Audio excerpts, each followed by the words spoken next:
اعوذ باللہ من الشیطان الرجیم بسم اللہ الرحمن الرحیم۔ السلام علیکم میرے پیارے دوستو، میری بہنوں اور پیارے بھائیوں۔ پیارے دوستو، آپ نے گھر کے اندر اپنی پرانی بزرگوں یا بوڑھوں سے یہ بات سنی ہوگی کہ اگر گھر کے اندر کوا آ کر بولے تو یہ مہمان آنے کی علامت ہے، یعنی کہ اس دن کوئی نہ کوئی مہمان آتا ہے۔ اور دیہات کے اندر تو یہاں تک بھی کہنے کو ملتا ہے کہ کوے کے اندر ایسی طاقت ہوتی ہے کہ وہ آنے والے وقت کو پہلے سے جان لیتا ہے۔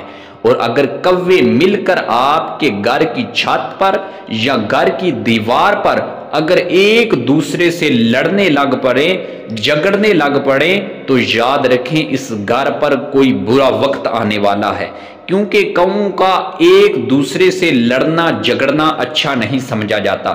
اس لیے سارے گھر والوں کا صدقہ و خیرات ضرور کریں۔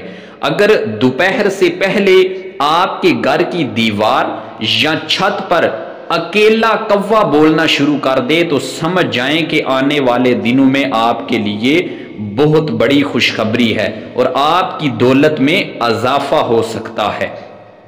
اور یہاں تک بھی کہا جاتا ہے کہ اگر اکیلا کوا کسی آدمی کے سر پر یا پیٹھ پر بیٹھ جائے تو اس کے اچھے دن آنے والے ہیں، اور اگر کوا اس کے سر پر بیٹھ جائے تو اس کے لیے برا وقت قریب ہوتا ہے۔ پیارے دوستو، یہ سب باتیں اکثر دیہاتوں کے اندر کی جاتی ہیں۔ یاد رکھیے، کوا وہ واحد پرندہ ہے جو عقاب کو تنگ کر سکتا ہے۔ یہ پرندوں کے بادشاہ عقاب کی پشت پر بھی بیٹھ جاتا ہے، اور یہ کوا پرندوں میں سے واحد کوا ہے کہ جس نے انسانوں کو مردہ دفنانا سکھایا ہے۔ جو انسان مردوں کو دفناتے ہیں، ان کا دفنانا انسان نے کووں سے سیکھا ہے۔ تو یہ جو سب باتیں کی جاتی ہیں، یہ سب اور سب جھوٹ پر مبنی ہیں۔ ان کی اسلام اور حدیث اور قرآن کے اندر کوئی حقیقت نہیں ہے۔ ان کا ذکر قرآن اور حدیث کے اندر بالکل بھی نہیں آیا ہے۔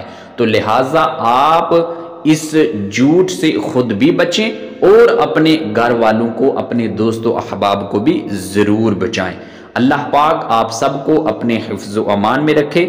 السلام علیکم ورحمۃ اللہ وبرکاتہ۔